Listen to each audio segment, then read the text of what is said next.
So I just got out of the shower, so my hair might be just gradually drying as I go through the video. Recently I saw a new video from Struthless. If you haven't heard of his channel, I'll put a link in the description and I'll put it in a card up above. And it inspired this very video. Welcome back to Charles Hancock Creations.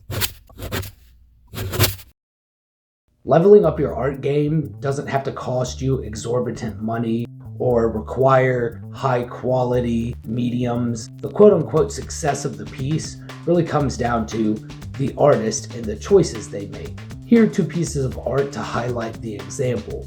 This is the red-haired goddess. Made some 8,000 years ago in what is now Serbia, it is made from terracotta, or better known as clay mud. And this is the Lascaux cave painting. They are primarily done by hand with pigments from charcoal and, you guessed it, dirt. I would argue that these are some of the most important art pieces in human history, and it goes to further illustrate my point that spending exorbitant amounts of money on art supplies really isn't going to get you any further. It's about your skill set and the story you're telling and the compelling strokes. In this video, I wanted to share some affordable options and some things that really leveled up my art game.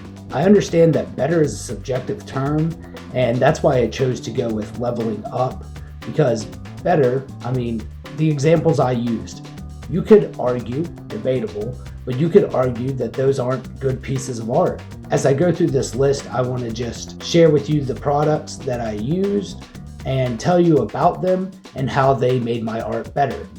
In fact, I wanted to share 10.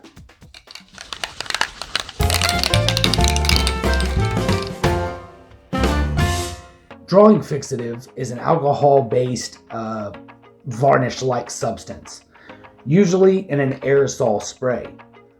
You spray thin layers of it over colored pencil and it helps from smearing and smudging. Now, modern fixatives even have UV protection and can help preserve the artwork for an extended period of time.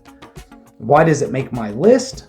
Well, in the early days of my art journey, I primarily worked with number 2 pencils. Maybe in the form of a lead pencil, but I use number 2 pencils. So whenever I would close my sketchbook or show people sketches or work in the sketchbook, I would often find myself smearing about other pictures that I had already started working on. Interestingly enough, that also pushed me further into inks and other things, but we're talking about fixative here. Also, when you draw in your sketchbooks, you might find that you lay your arm on one page while you're drawing, and you can smear something that you had already put in the sketchbook. By just applying a thin layer of this, it can stop the smearing from occurring, and you can actually layer on top of it. So this is actually final fixative. It's not really used for layering, but there are fixatives that are for layering specifically. It leveled up my art game because suddenly I didn't have to go in and use a kneaded eraser or a rubber eraser and start getting in there and cleaning up my picture in order to make it presentable. I could keep it clean by layering with fixative.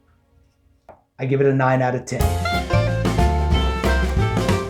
Compared with other ink pens, gel pens are a water-based gel with a high viscosity, allowing the pigments to be a little bit brighter, more opaque than usual. Now, you can find cheap gel pens where the opacity is an illusion. Once you start drawing with it, you're like, and then it dries and it never lives up to what you thought. Gel pens were invented by the Sakura Corporation from Japan back before I was even born. I don't remember really seeing them until I was at least 4th grade. I didn't even really start using them until I was in high school. To me, they were always used by girls that would use little hearts to dot their eyes, which annoyed me. So it kind of put me off of trying white gel pens. Now, where it really affected my life and improved my art skills was from a YouTube video. And to be honest, I can't remember exactly whose YouTube video it was, but somebody showed that you could use white gel pen to increase the contrast in your drawing. If you need a hyper white spot to counteract your darkest dark, white gel pens are the thing.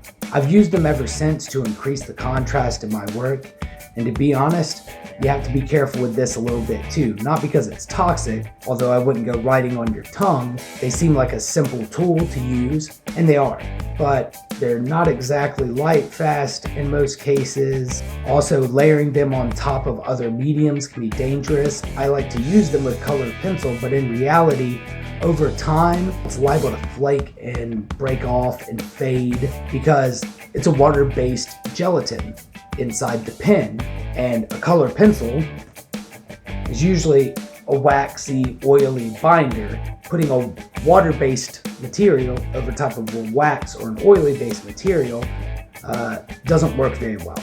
Let's just say they're an incompatible medium. One day when watching YouTube, I ran across the channel Sketchy Trav. I was fascinated by his artwork. I was fascinated by the way he talked about creating art, but I was most amazed by the way that his pictures appear. And I noticed that he was drawing in a tone tan sketchbook. Sort of like this. This is a tone tan Strathmore sketchbook 400 series. Very nice. When Sketchy Trav was using the markers and ballpoints on these tone tan papers, it gave him a sticker-like quality and made them almost pop right off the page.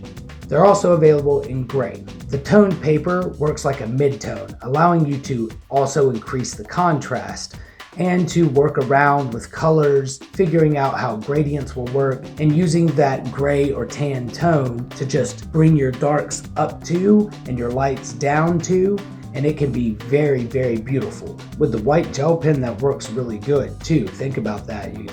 These things work together. Now, alcohol markers on tone tan, that's a 1-2 combo. The way these markers work on toned paper is very nice to me. I enjoy the eventual outcome. Not that these markers aren't vibrant on white paper, but on toned paper, there's something about the way the colors work together that is just exquisite. And kind of leads me into number 4.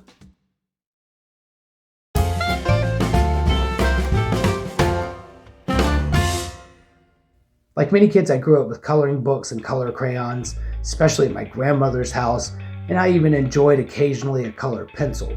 As I aged, color pencils became my primary tool. Occasionally, I would use water-based markers, but I just didn't like the way that they worked. And one day I came across a Jazza video and he was talking about Copic markers, or Copic markers, or however you want to pronounce it. Alcohol markers. The barrier of entry at the time was pretty much cost, but in these days it's much more affordable and you can find them in a lot more places, even down to a Walmart. My first set came from Jerry's Artorama from their concept brand of markers, and then I found Blick, and later on Master's Touch, or the assorted ones off of Amazon or Wish can actually be really, really good alcohol markers. Maybe the colors might not look like they do on the marker. Maybe you'll have a couple defective ones here and there, but alcohol markers are a much more reasonable medium to get into in today's market. Alcohol markers are known for their vibrancy and intensity, and as soon as my first mark went down on paper, it was obvious to me. Their ink is resistant to fading, and the base of an alcohol marker is a great base for color pencils. When you lay color pencils on top of it, it can work wonders. I often use gray markers to imbue and embellish all my grays before I even start laying color pencils. It's a way of showing me that I have my values and hues right before I even really get into the colors. If the picture is readable in grays, then it's probably going to read pretty well in color. Now, if you decide to invest in a set of alcohol markers, then you might want to listen to number 5. When it comes to the right paper, there are many things to consider when you're choosing a base for your artwork. GSM, page weight, size, hot press, cold press, what to do, so many options. I used to draw on common printer paper, which did the job and met the therapeutic need that I had as a kid. Many beginners, like myself when I was younger, don't really initially understand why it is that you should use certain papers for certain mediums. This here is a handmade sketchbook. Looks like the Necronomicon. But it's actually a canvas sketchbook. But this is primarily for painting. We're talking acrylics and oils. You can gesso these pages. You can draw on them. You could use ink pens, markers, or whatever, but understand that it might not give you the result that you're looking for. These Canson illustration artboards are beautiful for inks, but fantastic for markers. You might hear it called blending card. And the reason why is because these bad boys are thick. That's one sheet. I don't know if you can even see how thick that is. Putting markers on this, you immediately notice a difference. This is amazing for markers and inks. You don't have to worry about bleed. Because it's such a smooth paper, feels like you're gliding. And this is some Fabriano watercolor paper. I was just messing around and doing some fruit drawings. This is actually made for watercolors.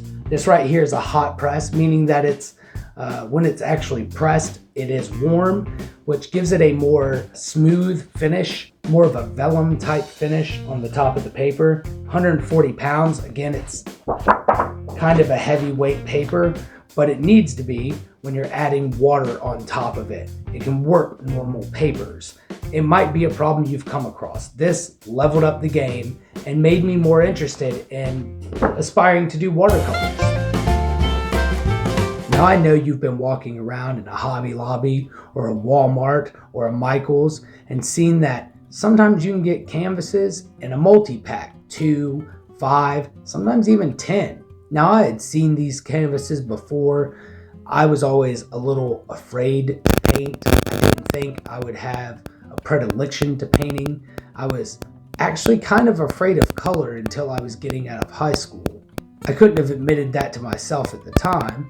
Purchasing a couple of canvases in a cheap set together really had a huge impact on me. Suddenly, I felt propelled to actually use what I purchased. Purchasing those canvases encouraged me to take the risk. I had spare canvas, so if I ruined the picture, what matter was it? Nobody even had to see it. I could throw it in the trash or burn it in the backyard. But if it turned out nice, now I had a second canvas and I could work on that. So it alleviated some of the fear I had of engaging in painting. And now I make paintings as often as I can. I still prefer to work in colored pencils, but buying that set of cheap canvases definitely changed my art game. You ever seen one of these? I know some of you have. They're pre-tubed watercolor brushes. I used one in my last video, in a couple of videos, I think. As someone who's just getting into colors and had just purchased a pack of canvases, I knew I was going to paint, but I always had a soft spot for watercoloring. It's nuanced, you have to be gentle and methodic, and that interested me. With purchasing a nice watercolor pad, I also decided to invest in some watercolor brushes. It helped me out. Again, it made the fear barrier to entry into a new medium a lot easier to access. Before, whenever I thought about watercolor, I thought about these brushes. These are brushes that I set apart just for watercoloring. To be honest, I think I've only used them on a watercolor picture once. I was afraid to mess them up. I didn't want to mix them up with my acrylic brushes. And I now know there isn't really a chance of me doing that. Had I just held on to these brushes, I'd have been much more reluctant to engage in watercoloring. So these little buddies changed it up for me. I didn't have to worry about choosing the right amount of water on a palette, transferring it, and whatever. You can decrease your opacity just by squeezing the tubes at the bottom of the pens, making it lighter and lighter. You can achieve gradients really easy. Seriously, if you're interested in coloring or watercoloring and you've never used any of these, big suggestion. Polymer Clay. Now, Polymer Clay is one of those things that I didn't even know existed. I obviously was familiar with actual clay out in the world. I'd seen even air dry clay, but I had no idea what polymer clay was. I have an interest in a lot of art mediums, and sculpting has always been something that I've been drawn to. Polymer clay gave me an opportunity to three-dimensionally see the things that I thought of in my mind.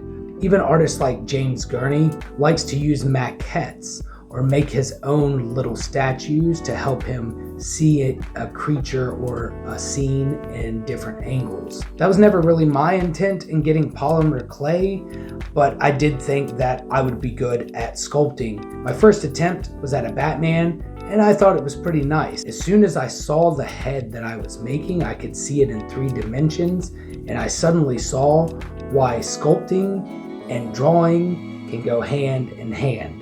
Polymer clay is a plastic. In some ways, it's an oil-based clay that you can bake to get hard. Otherwise, it doesn't really dry out. It will collect dust, so make sure to cover it if you're working on a project. Often you can get it in a variety of colors, which makes it fun, and can even make the application a little easier depending on what you want your eventual outcome to look like. You don't have to go in there with little brushes and try to do all that detail with little brushes if you have clay of different colors. You can mix them together to make your own colors. Super cool. From what I understand, I primarily use Sculpey, but I hear that you could use other brands and actually mix them together as long as they're polymer clay. You don't want to mix real clay or air dry clay or even ceramic clay into your polymer clay. But if you've ever felt inclined to sculpt, or maybe you have trouble thinking of things in 3 dimensions, it might be worth it just to get a little bit of polymer clay and play around with it for a while. You'll suddenly see the 3 dimensions. After all, why do we use these tired old mannequins anymore? It's because you can see the object, the person, the subject in 3 dimensions. A couple of years ago, when messing around on the internet and looking at art supplies I might want to purchase in the future, I came across an optical device. Now this thing is scuffed up now.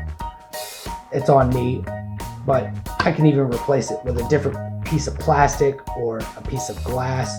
And you might be looking at this right now and going, what is that? This is so I could take a reference photo from my phone, and I could slide my phone right in here, and the right angle, the right lighting, you can see the reflected image from your phone on this clear piece of plastic, and then look through it and draw your image on your piece of paper, almost like tracing, but you're tracing an invisible image that's just on this piece of plastic. This really leveled up my game. Before that, I was always trying to transfer stuff from a sketchbook or from just a random piece of paper I was doodling on, and then trying to lay the same picture onto a piece of paper. Now this was before I had learned about many other optical devices and using doodle grids. All of those things had never really occurred to me. I was always trying to do it freehand, which, although sometimes it worked, maybe even benefited me to just restructure the drawing a little bit. Having this device, I don't use it so much anymore, but occasionally it's nice to have. Just a simple optical device like this made such an impact on my drawing and my ability to transfer my ideas to a final product.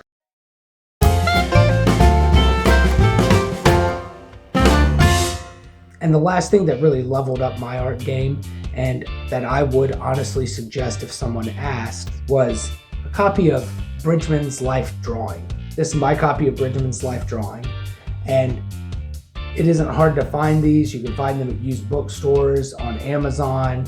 There's reprints of them. George Bridgman created what we know as the Bridgman head, which helps with proportions and drawing human faces and portraits.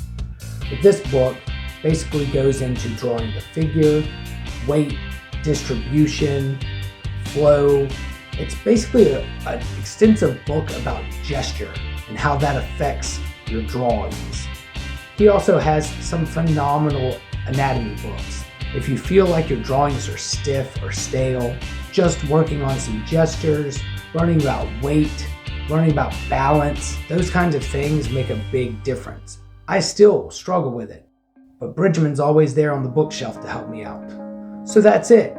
That's the 10 things that I've purchased that leveled up my art game, and here's the fantastic part about all of this. All of these products are extremely affordable. You can get most of these things at Walmart. These are things that are available to you. There isn't a strong barrier of entry, and they've really helped me elevate my art game. But these sorts of things, experimenting, having fun, that's why we do what we do, right?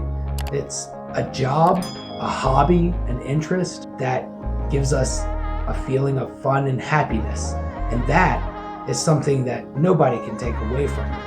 Just like red ochre blown through the hand onto a cave wall, you can make art that can last the ages, can make an impression on somebody, can leave a remnant of what we've done here on the planet for less than 25, 30 bucks, depending on what materials you get. Anyways, I appreciate you guys sticking around. I hope you enjoyed the video. If you like this style of video, please let me know in the comments. I know I can be stiff on camera. I haven't really worked that out, but I appreciate you sticking around. I hope these things actually help you level up your game. Let me know if you think any of these things might be in your purchase history in a little bit. Find me on Instagram, Facebook, Twitter. I'm around. Talk to me. Life is what you create. So create something awesome. I'll see you guys in the next video.